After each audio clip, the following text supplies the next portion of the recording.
Hello everybody and welcome to Charts with Dan. Yes, I am a day later than usual because the Ant-Man and the Wasp Quantumania embargo dropped yesterday morning when I usually release this show, and then I was on a plane yesterday as you're watching this, earlier today as I'm taping this, so I wasn't quite able to get charts done, but I used that extra time efficiently because with all of the reviews for Ant-Man and the Wasp Quantumania that came out after that embargo drop, I'm going to talk about its box office prospects as well as a full recap of the previous weekend at the box office and the sneak peek of what's to come. So much to get to, but before we do, I'm going to thank my partner here on the show, as always, Carbon Health. I've talked about Carbon Health's locations, their app, the fact that they offer urgent care, flu testing, vaccinations, and everything else. But what people should be looking into as well is how they're expanding into primary care services, including connected health, which is the idea that health isn't just about our bodies, but also our minds. So Carbon Health is also coming connected with mental health specialists as well. If you're in Massachusetts, you'll be able to access connected care next month. And if you're in California,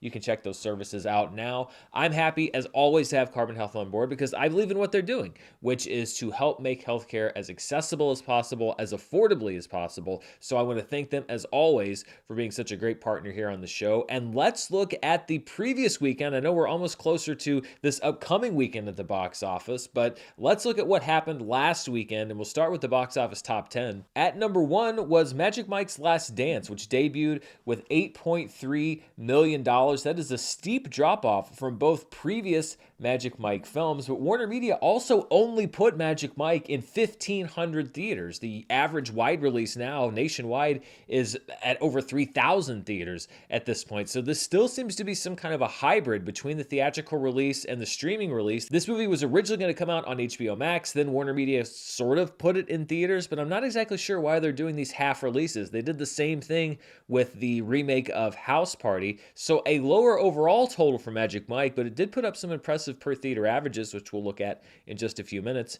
In second place was Avatar: The Way of Water, which actually goes up one spot from last week in its 9th week of release, a $7.2 million total. And then in number 3, another film from James Cameron, Titanic, which is celebrating its 25th anniversary, even though that was last year, but I'm sure it didn't want to directly compete with the early opening weeks of Avatar: The Way of Water. $6.7 million in third place. 80 for Brady's at number 4, a steeper than expected drop-off considering that it's an older skewing titles. 54.3%, that's usually what you see for a big blockbuster. A $5.8 million total, and some kudos from a lot of people because when you look at the poster for 80 for Brady, they actually put the names of the people on the poster in the order in which they appear on the poster. So the cast of 80 for Brady didn't get what I like to call American hustled. It's been done so many other times, but it's so frustrating to see a poster where you have a lineup of actors and then a completely different lineup of their names on top.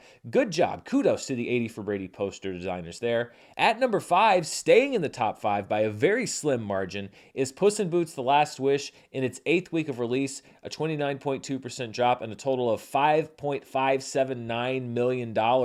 And just behind is M. Night Shyamalan's Knock at the Cabin, which goes from the number 1 movie to out of the top 5 in 1 week flat. It had a 61.6% drop. And even though Knock at the Cabin is a movie that I enjoyed, the word of mouth was not strong for the movie, and you see a big drop in this second weekend. The only thing really, given that it didn't open huge and it had this big second week drop, that's keeping the conversation about it in any way positive is the limited budget. And M. Night Shyamalan's been working on a limited budget for a while now. That was a smart move on Knock at the Cabin because there's a big week 2 drop there. A Man Called Otto is at number 7 in its 7th week, continuing a bit of a sleeper run at the box office, 38.7% drop for a $2.6 million total. Just behind is Missing, which stays at number 8 in its 4th week, a 31.2% drop. At number 9 is Megan in week 6 with another $2.4 million. And I'm actually a little bit concerned about Jason Blum because he posted a tweet last week saying, oh, I went and saw Titanic and it really holds up. But then he also said, but if you haven't seen Megan yet, please see that first. I need it to get to $100 million domestic box office and have a way to go. And I'm a little worried about Jason Blum here because the Megan budget was very low and it has far exceeded the worldwide and domestic gross to be profitable. I'm kind of worried that he took the budget budget for like The Exorcist and went to Vegas on opening weekend and put it on the over for Megan, and is now realizing that it might not get to $100 million, because it's very interesting that he would take to Twitter and say, I need you to make my hit movie more of a hit. We've really got to get over that $100 million domestically. I mean, are they selling it into some kind of a box office syndication? That was a very interesting tweet to see. Rounding out the top 10 is Plane in its fourth week with a 45.3% drop and a $1.2 million total. There is now a sequel in the works to Plane called Ship, starring Mike Colter. That is not a joke. That is a 100% real story. Mike Colter will be getting his own spinoff of Plane called Ship, where he's on a cargo ship and they're, in the water. Kind of like the movie Plane, just on a ship. The title really says it all. Looking at movies that dropped out of the top 10, we have 3 this week. Pathaan dropped out after 2 weeks in theaters, and then 2 limited release event movies that made it into the top 10 last week. BTS, yet to come in cinemas, and The Chosen season 3 finale, both dropping out of the top 10 and making way for films, including Plane, which goes back into the top 10, but is probably going to drop out of the top 10. So it's one of those rare movies that gets back into a top 10 spot without a re-release or some kind of expansion, but is also going to drop out of the top 10 twice, probably this upcoming weekend. This was the Super Bowl weekend this past weekend, and it was a huge viewership number for the Super Bowl, but it's never really been a big movie-going weekend. And when we look at the top 5 Super Bowl weekend openings, the biggest that we have is Hannah Montana and Miley Cyrus, Best of Both Worlds, back in 2008. It opened to $31.1 million. And then the Channing Tatum, Amanda Seyfried movie, Dear John, which actually dethroned Avatar back in 2010 with $30.4 million. Then we have the first Liam Neeson Taken film, $24.7 million back on January 30th, 2009. Chronicles, starring Michael B. Jordan, who's getting ready to suit up for Creed 3, $22 million back in 2012. And then 2006 is when A Stranger Calls, with the number 5 Super Bowl weekend debut, $21.6 million. No real commonality between any of these films. It's just kind of randomly some movie will come out that does all right on Super Bowl weekend. But that was certainly not a number that we saw this past weekend. A pretty dismal Super Bowl weekend at the box office, even with a movie like Magic Mike's Last Dance, which you think would be perfect for the Super Bowl and then going into the Valentine's Day weekend box office.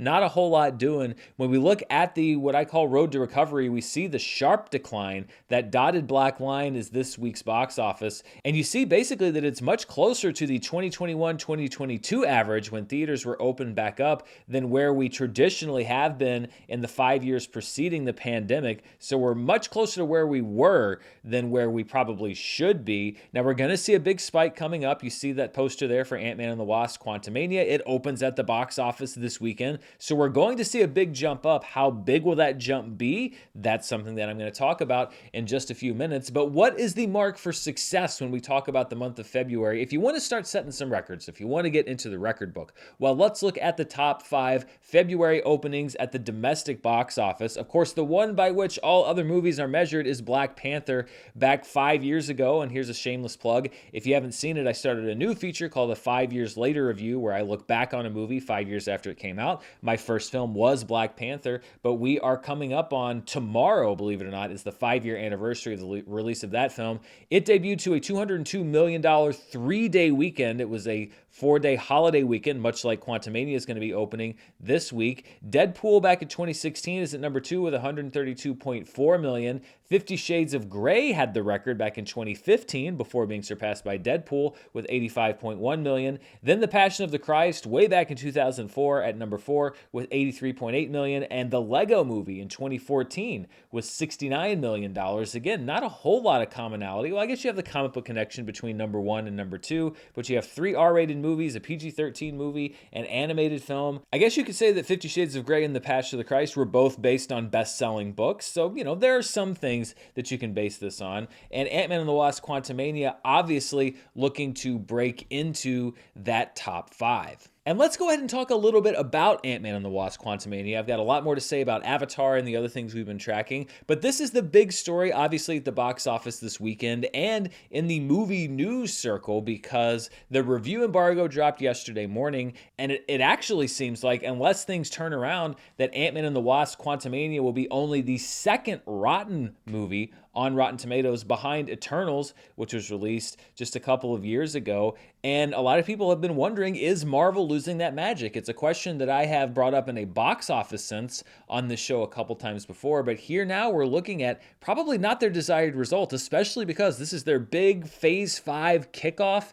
and yet we have a negative Rotten rating right now on Rotten Tomatoes. And for what I've been reading, it's not that people hate the movie, it's just that they're very in the middle, as I was, except there are more people listing negative than there are people listing positive. And the big question is, will this affect the opening weekend of Ant-Man and the Wasp: Quantumania at the box office? Well, let's look at a couple of case studies. It's a little hard to parse because the MCU is very weird, but one such case study that I'm looking at is what I call the Rise of Skywalker model. We look at how Quantumania might open domestically. Tracking is reported at $95 million for the 3-day weekend, $110 million for the 4-day weekend, and the Rise of Skywalker model for me would be basically a 20% drop on what I call a poorly reviewed sequel. So we had The Last Jedi that came out, and then we had The Rise of Skywalker, which had very similar reviews to Ant-Man and the Wasp: Quantumania. And when all was said and done, The Rise of Skywalker had a 20% lower debut than the movie that directly preceded it in at least the continuity, which was The Last Jedi. So let's see where that might leave Ant-Man and the Wasp: Quantumania, although I'm not judging it against Ant-Man and the Wasp as its direct precedent, even though that is the movie that comes before it in the Ant-Man franchise. I'm looking at it against Doctor Strange and the Multiverse of Madness because I think that they share a lot of commonalities. It is a quote-unquote solo or team-featured film, but it's also very directly tied into the overall mythology of the Marvel Cinematic Universe. It has people that are questioning what's going to happen, what's Kang going to be like. So I think it's closer to Multiverse of Madness than Ant-Man and the Wasp. So if we look at a 20% drop on Ant-Man and the Wasp versus Multiverse of Madness, which opened to $187.4 million, that would put the debut of Ant-Man and the Wasp: Quantumania at $149.9 million. So that's if you look at it by that model. There's another model I put together called the pandemic average model because you don't quite know how different things are going to play in, and you can't really judge this movie against Eternals because even though Eternals is the only other one that's rotten, it is the first movie in a series. You don't have the established characters. It came out at a very interesting time for the box office as it was trying to recover and get doors open again. So I don't think a direct comparison to Eternals would work, but let's just say you averaged all of the Marvel openings since 2021. That would give you an average of $136.4 million. So you basically said, well, I'm going to take the good with the bad. That would put Ant-Man at about 136.4, but I'm actually going a little bit lower, and there's a few different reasons why. First of all, I do think that the reviews matter. I think that there are going to be people that just don't go to the movie because they heard that it wasn't very good, or they saw that the tomato meter was low, or whatever you want to say. Secondly, the market is very interesting right now in that we have the very short window, and it's been established at this point, between theaters and Disney Plus. It's longer than it was, but it's still a pretty short window. And just anecdotally, I've seen several people commenting on my review and others saying, well, you know what? I'm not going to go see this one in the theater if it's not that great. I'll just wait a couple months and I'll watch it on Disney Plus. And then just my gut. I mean, I followed my gut on Avatar. I followed my gut on Black Panther: Wakanda Forever, and I did okay when I was trying to predict that box office. And my gut is not very bullish when it comes to Quantumania. I actually don't have a very high degree of confidence that it's going to have a fantastic box office opening. So this is my prediction. I'm predicting a $90 million 3-day, $105 million 4-day, because it's the President's Day weekend here in the United States, opening that would be the best opening of 2023. It'd be the third best opening in February, the 17th best MCU opening, unadjusted for inflation, and then for Ant-Man at least, the franchise best opening domestically. I'll be the first to acknowledge that may be a little low. I may not be giving it enough credit. I may be putting too much stock into reviews or what I've seen people saying, but I think that there is a bit of a kind of wait and see approach with the MCU right now. There have been so many movies and shows over the last couple years, and critically, and I think audience reaction wise, they haven't been on the biggest winning streak that they've ever had. You don't have that bulletproof image of Marvel anymore. I think that they are struggling, quite frankly, creatively, even though I haven't disliked a lot of what they've done. I certainly haven't loved a lot of what they've done either. So I'm going to be very conservative in my prediction on Ant-Man and the Wasp: Quantumania and give it that $90 million 3-day, $105 million 4-day opening. It may very well open higher than that. I'm going against the tracking, and if people are enthusiastic about this film, then it could go significantly above that, but that's my prediction, and I'm sticking to it. Before we move on, I want to thank one of the sponsors for this week's video, Athletic Greens, the makers of AG1. It's hard to believe, but we are well into February, and hopefully everybody is also making better choices, everything we said we were going to do at the beginning of the year. AG1 is an easy and delicious choice when it comes to giving your body what it needs. I started taking it a couple years ago because I'm looking to support better gut health and an overall better me. So what is AG1? Well, with one delicious scoop, you're absorbing 75 high-quality vitamins, minerals, and so much more to help you start your day right. And it's really simple. I can either just put a scoop into a cup of water, or if I'm throwing together a breakfast shake, throw in some bananas, some chocolate milk, some AG1. Whichever way I decide to try it, it is going to be a delicious way to start my day, and it helps to support not just my gut health, but my immune system, recovery, focus, and so much more. Athletic Greens, the company, also cares about the world. They are a climate-neutral certified company, and for every purchase, Athletic Greens donates to organizations helping to get nutritious food to kids in need, including No Kid Hungry right here in the U.S. Right now, it's time to reclaim your health and arm your immune system with convenient daily nutrition. And to make it easy, Athletic Greens is going to give you a free 1-year supply of immune-supporting vitamin D and 5 free travel packs with your first purchase. All you have to do is visit athleticgreens.com/Dan. Again, that's athleticgreens.com/Dan to take control over your health and pick up the ultimate daily nutritional insurance. So let's go back now and talk about a movie that is already a bona fide box office phenomenon, and now it's just a degree of how it stacks up against other films, and that is Avatar: The Way of Water, which this past weekend saw itself caught by its predecessor when you look at grosses unadjusted for inflation. This is something we've been tracking for some time, and the longevity of 2009's Avatar as it played into 2010 was just too much to match up with Avatar: The Way of Water, because you see here the comparison, the day-to-day cumulative box office gross for The Way of Water versus the original Avatar. And just this past weekend, it looks like probably on Friday, last Friday, Avatar: The Way of Water was caught by its predecessor, which means that it will not duplicate the $760 million domestic gross of the first film. It'll have to settle for its $600 million plus gross. So that's one thing we've been tracking, where we've kind of settled that. The other big thing that we're trying to figure out is what will be the #1 movie released in 2022? Will it be Avatar? Will it be Top Gun: Maverick? And when you look at their cumulative daily box office, Avatar is there in blue, Top Gun: Maverick is there in red. Maverick does really seem to be closing that gap little by little. The question is, will it be able to do it enough? And the reason it's been able to close that gap is pretty evident when you look at the daily grosses. Day by day, how much was Avatar making? How much was Top Gun: Maverick making? And so I put together a little chart. This is the first one. This charts the daily grosses for both films on release day 1 through 20. You see the blue circle there is Avatar: The Way of Water. The red triangles there are Top Gun: Maverick. And when you look at the opening weekend, for example, you see that Avatar had about the same opening as Top Gun: Maverick, a little bit of a better day 2, but then Top Gun: Maverick, because of the way the release schedule worked out, had a much better day 4. It was a holiday weekend. And then 5, 6, 7, it was pretty close. Really, the difference in how Avatar: The Way of Water was able to pull ahead was when you look at release day 10 onward, and that's when we're getting into the real teeth of the holiday season, and you see those blue circles are topping Top Gun: Maverick by a significant amount. We're talking $20 million, $10 million per day, day by day by day by day for almost a week straight. That's how it built that lead over Top Gun: Maverick. But let's look now at the averages for the last 20 release days, or at least the last 20 when I was putting this chart together. Now, the degrees have changed. This is basically from $1 to $9 million, but this shows you how Top Gun: Maverick is chipping away at the lead from Avatar: The Way of Water. You see release day 40 there. Top Gun: Maverick wins it at 1 day 41, at 1 day 42, at 1 day 43. Then The Way of Water makes about $1.5 million, $1.75 million more on day 44. But then Top Gun: Maverick is just edging out these wins.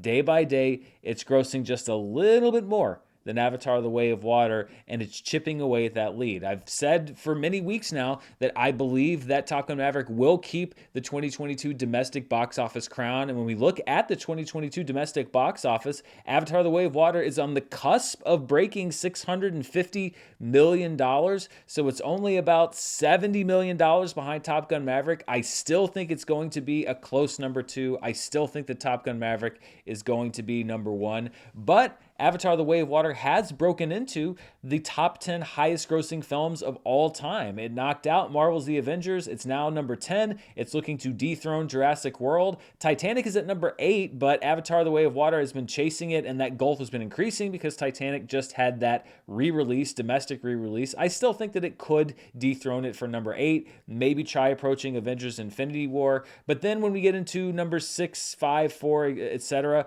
is Avatar: The Way of Water going to make it to $700 million?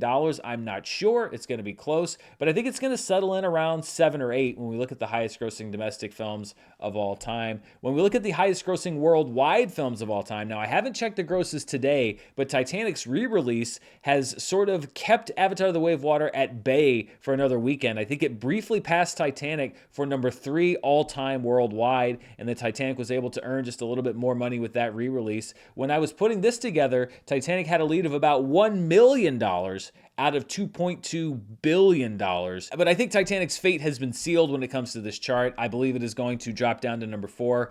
That just means that James Cameron still has 3 of the top 4 highest grossing movies of all time. They just have slightly changed positions. So really not much of a change in perception for either film there. But we are starting to write the final chapters of the box office story of Avatar: The Way of Water. And what a journey it's been. And this Top Gun Maverick versus Way of Water battle back and forth is going to be interesting to watch, and we'll see where it ends up.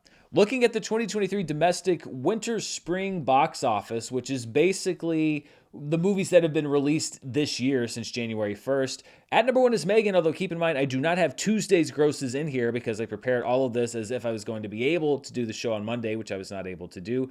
Plane is at number 2 with $30.7 million. Missing is at number 3. 80 for Brady jumps up 2 spots at number 4. Knock at the Cabin's at number 5. Patan drops 2 spots to number 6. House Party moves up 1 spot to number 7. Magic Mike's Last Dance dances onto the chart at number 8. BTS Yet to Come in Cinemas drops 2 spots to number 9. Titanic 25th Anniversary is able to claim the number 10 spot on the box office chart, and that drops out Infinity Pool and The Chosen Season 3 finale. When we look at the 2023 domestic box office as far as calendar gross, meaning all tickets sold since January 1st, no matter when the movie came out, Avatar: The Way of Water is at number 1 with nearly $250 million in tickets sold this year, 2023. Puss in Boots: The Last Wish has made over $100 million this year. Megan is at number 3 at $90.9 million as Jason Blum apparently sweats it out watching it at home. A Man Called Otto is at number 4 with $57.3 million. That's been a really interesting story to just see how it is stuck around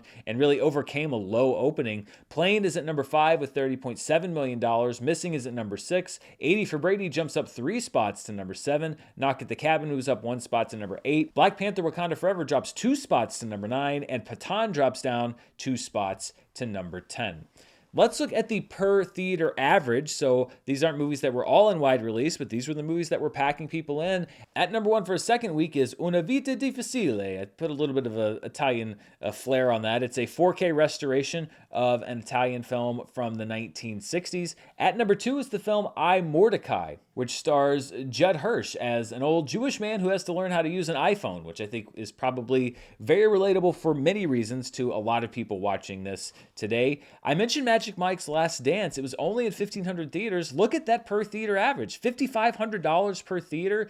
Easily the best among any wide release by about $3,000 over the Titanic 25th Anniversary, which was at $2,700 in 2,464 theaters. So this is kind of puzzling to me because when you have a theater average like this for Magic Mike's Last Dance, that says to me that if you had put it in more theaters, it could potentially have earned more money because there was demand. It just wasn't in a whole whole lot of theaters. So Warner Media, I continue to not really get what they're doing. As I mentioned, Titanic 25th anniversary at number 4, and the Oscar-nominated international film Close at number 5. The interesting thing is, and this is just one of those weird coincidences, if you look at the posters for Close, Titanic, and Magic Mike's Last Dance in reverse order, it kind of looks like a trilogy of films, like the Before trilogy, about a young kid who eventually becomes an exotic dancer. And really, you could even throw in I, Mordecai there and take him to old age. These are the weird things that I notice when I'm putting together charts. I don't know why my brain works the way that it does. It just does. Looking at the films in limited release, so this is 1,000 theaters or fewer. At number 1 is the horror film Consecration. It played in 762 theaters, brought in $329,000. Consecration is going to be hitting Shudder in early March. At number 2 is Women Talking in 487 theaters and another $300K, riding off of the momentum from its Oscar nominations. The Wandering Earth 2 is at number 3, bringing in $266,000 in just over 140 theaters. Oscar nominee Bill Nighy is in the number 4 film in limited release, Living, with $235,000. And at number 5, again, is Close, 61 theaters, $150,000 total. Looking at the limited release top 10 grossers for the year since January 1st, Pathan remains number 1 with $15.9 million. A Man Called Otto at number 2. That $6.2 million is its gross before it entered wide release. The Wandering Earth 2 is at number 3 with $4.5 million, followed by The Whale at number 4 with $3.9 million prior to entering wide release. Women Talking, though, right on the tail of The Whale at number 5, $3.8 million.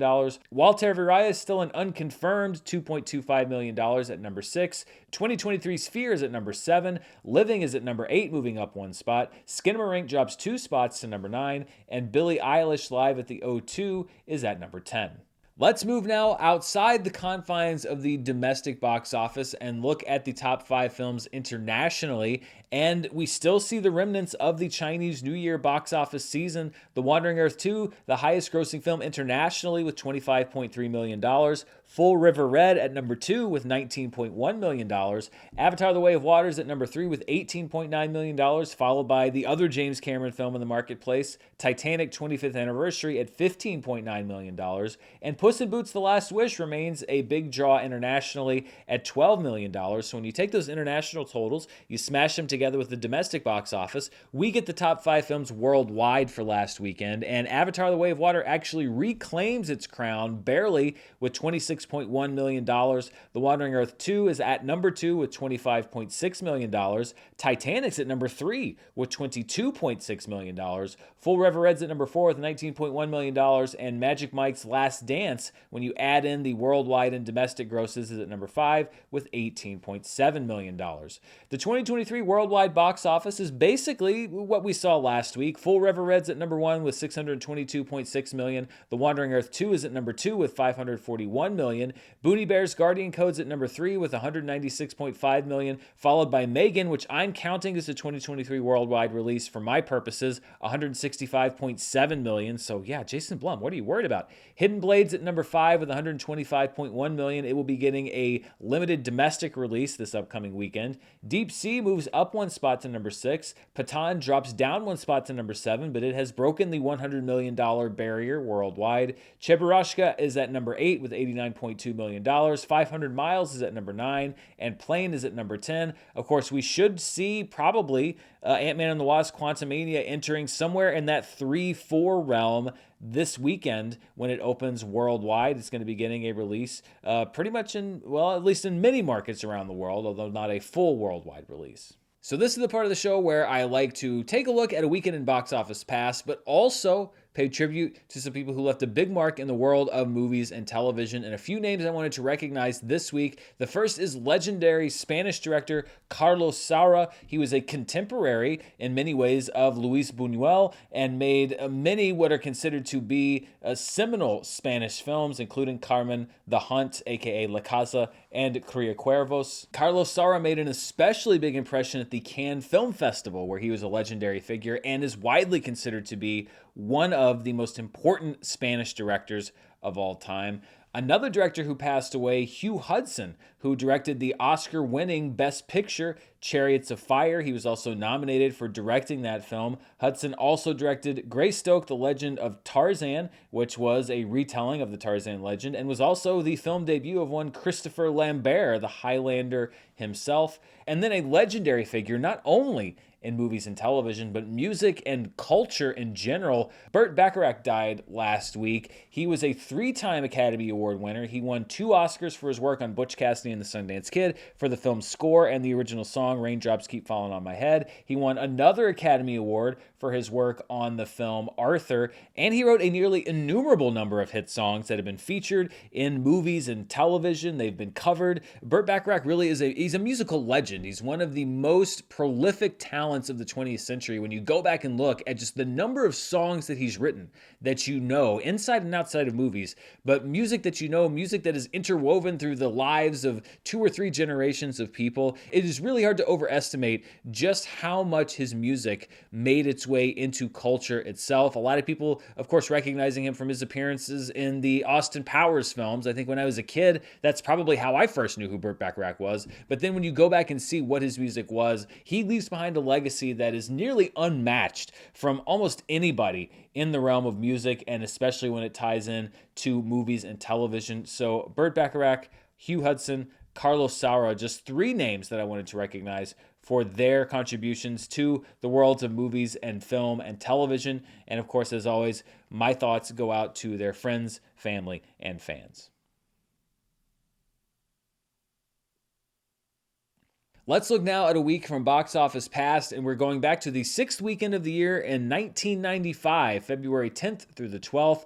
And that takes us back to the debut of Adam Sandler's Billy Madison, which is a supremely stupid movie, but one that I have seen many, many times over. It really was a huge launching pad for his career. Of course, Happy Gilmore and The Wedding Singer and so many other movies were to follow, but this is really the one that started it all for him as a solo comedy film star. It just barely won the weekend with its debut of $6.6 million. At number 2 is the Sam Raimi-directed Western, The Quick and the Dead, starring Sharon Stone, Gene Hackman, and Leonardo DiCaprio, who at that time was a recent Oscar nominee for Best Supporting Actor. $6.5 million in second place. In 8th place, in its 8th week, was Legends of the Fall, very early Brad Pitt film, $4.4 million. Boys on the Side in its 2nd week was at number 4, starring Whoopi Goldberg and Drew Barrymore, $4.3 million.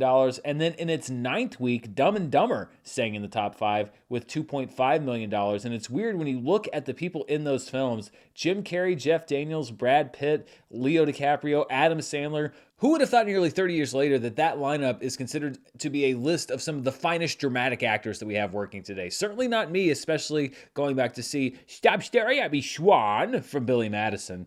Of course, anytime we take a look back, I like to hit the inflation button, and when we look at how that weekend would have stacked up today, Billy Madison would be number 1 with $12.7 million, The Quick and the Dead at number 2 with $12.5 million, Legends of the Fall at number 3 with $8.5 million, Boys on the Side at number 4 with $8.3 million, and Dumb and Dumber there at number 5 with $4.8 million. There's a lot more box office to get to, but before we do, I want to thank another one of our sponsors this week, Stamps.com. If you are a small business owner or somebody that just works for themselves like me, then you know that planning is everything because time flies. And if you ship anything at all for work or even for leisure, it's time to level up your efficiency with Stamps.com. Stamps.com lets you print your own postage and shipping labels right from your home or office, and it's ready to go in minutes so you can get back to work. Postage rates just increased again along with everything else, and luckily Stamps.com has the best discounts in the industry with rates that you literally can't find anywhere else, like up to 84% off of USPS and UPS. Plus, Stamps.com automatically tells you your cheapest and fastest shipping options. All you need to get started on Stamps.com is a computer and a printer. They even send you a free scale, so you'll have everything you need to get started. And if you need a package picked up, then you can easily schedule it through your Stamps.com dashboard. Stamps.com is so easy, it's been indispensable for over 1 million businesses for 25 years. Set your business up for success when you get started with Stamps.com today. Sign up with promo code Murrell for a special offer that includes a 4-week trial plus free postage and a free digital scale. No long-term commitments or contracts. Just go to Stamps.com, click the microphone at the top of the page, and enter code Murrell. Before we wrap up, let's take a look, as always, at the streaming charts to see what people are watching at home through various different streaming services. And we will start with the iTunes Store. At number 1 is Plane, which is in theaters, but also available for purchase and premium video on demand. Hey, Jason Blum, maybe if you want Megan to hit that $100 million domestic market, you should maybe make sure people can't watch it or buy it or rent it at home. It's at number 2, so there's obviously some money going to Megan. At number 3 is the Best Picture nominee, Triangle of Sadness. At number 4 is Puss in Boots: The Last Wish, also available for purchase and premium video on demand. Anna Kendrick in Alice Darling stays in the top 5 at number 5. Ticket to Paradise is at number 6. The Whitney Houston biopic I Want to Dance with Somebody debuts on the chart at number 7, available only for purchase. Black Panther: Wakanda Forever, also available only for purchase at number 8. The Menu is on the chart at number 9, available for purchase and rental. And Babylon rounds out the top 10, available for purchase and premium video on demand. We have a double shot of Netflix numbers this week because a new set was published yesterday, so I can give you 2 weeks worth of weekly charts and then update that, because I figure that we'll probably be pretty busy next week talking about Ant-Man and the Wasp: Quantumania. Let's look first at the Netflix top 10 for January 30th through February 5th. You People staying on top with a PFV of 33.47. PFV, for those of you who are new, means potential finished views. It's just a way that I look at how many people might actually be watching these shows. I take the number of hours watched, divide it by the runtime. That gives me the number of users that could potentially have finished viewing the entire movie or series. At number 2 is Viking Wolf with a PFV of 17.2. Viking Wolf is a Norwegian werewolf film, and one that apparently several people watched. At number 3, speaking of several people watching, Minions: The Rise of Gru hits Netflix at number 3 with a PFV of 13.35, and I'm sure there are some thrilled parents out there that that movie is now on streaming. At number 4 is the Netflix documentary Pamela: A Love Story about Pamela Anderson. It generated enough interest to debut at number 4 with a PFV of 13.08. The Netflix original series The Snow Girl is at number 5. Infiesto is at number 6. That is a Spanish detective drama, and it's good enough to make a top 10 debut with a PFV of 7.91. At number 7 is Sniper Ghost Shooter, which is not a Netflix original film. It was actually a direct-to-video movie that was released back in 2016, starring Billy Zane and Chad Michael Collins. Why it's in the top 10 is anyone's guess, but isn't that just the wonder of Netflix sometimes? Lockwood & Company Season 1 makes the top 10 in its first full week on Netflix with a PFV of 6.86. Physical 100 Season 1 stays at number 9, and the Netflix original movie True Spirit debuts at number 10. Then when we look at the top 10 for February 6th through February 12th, so just a few short days ago, the Ashton Kutcher, Reese Witherspoon, awkward rom-com Your Place or Mine generated a lot of interest, a PFV of 27.69 and 51.2 million hours watched in its opening weekend, enough for it to edge out You Season 4 for number 1 on this chart. You had over 92 million hours watched and a PFV of 23.55. Viking Wolf is there at number 3. True Spirit at number 4. You People drops to number 5. Infiesto stays at number 6. Bloodshot, one of the last movies to be released before theaters closed back in 2020. I guess some people are catching up on Netflix. 14.3 million hours watched for a PFV of 7.94. Minions: The Rise of Gru stays on the chart at number 8. Physical 100 Season 1 stays at number 9. And then Lyle Lyle Crocodile, also making its debut on streaming, 9.1 million hours for a PFV of 5.18. When we look at the most watched programs released in 2022 on Netflix, we had one change, which is that Troll has moved up the list. It is now the 7th most watched Netflix program of 2022 with a PFV of 117.72. Dahmer Monster drops down to number 8 and Hustle drops down to number 9. So just a brief revision on the 2022 most watched chart. But when we look at the most watched programs for 2023 on Netflix, now this is since January 1st, regardless of when these were first released, we have some big changes. First of all, You People is up to a PFV cumulatively of 72.28. So 72.28 million potential finished views. That bumps Ginny and Georgia Season 2 down to number 2 with a PFV of 58.64. The Pale Blue Eye drops down to number 3 with a PFV of 46.66. Wednesday Season 1, despite being out for months now, with a PFV of 41.59. Glass Onion drops down one spot to number 5 with a PFV of 39.97. Kaleidoscope drops down one spot to number 6. Viking Wolf makes its debut on the chart with a cumulative PFV of 30.37. That drops Doggone, the movie about a dog that's gone, to number 8. with a PFE of 28.85. Narvik is at number 9 with a PFE of 27.87. And then based just off of its debut weekend, Your Place or Mine makes the Netflix top 10 for 2023 with a PFE of 27.69. The Glory Season 1 and Jung-E both dropping out of the 2023 charts. And then one final update when it comes to Netflix. The most watched Netflix programs since 2021, when they started providing this data, Troll moves into the overall Netflix top 10. It bumps out the Sandra Bullock film The Unforgivable with a PFE of 117.72. Everything else stays the same, although look at Squid Game Season 1 and Wednesday Season 1. That gap's still continuing to close. Wednesday with a PFE of 258.08. Squid Game Season 1 with a PFE of 279.21. So Wednesday's still making a play to become that most watched Netflix program of the last couple years. Let's look now at the Nielsen numbers. As always, I have many caveats for this. This is about a month's delay, so these numbers are about a month old. They don't cover all streaming services, and they don't cover all streaming devices, so this does not count every view for all of these different movies and shows, but it gives us a good idea of how they're all stacking up against each other. And when we look at the most watched streaming movies for January 9th through the 15th, The Hatchet-Wielding Hitchhiker, these are numbers for the US only, debuted at number 1 with $10.7 million. The Pale Blue Eyes at number 2. Glass Onion is at number 3. All of those are Netflix films. Jurassic World Dominion on Amazon is at number 4. Doggone making its debut on this month delayed chart at number 5. Again, a reminder, Doggone, the Netflix original film about a dog that is gone.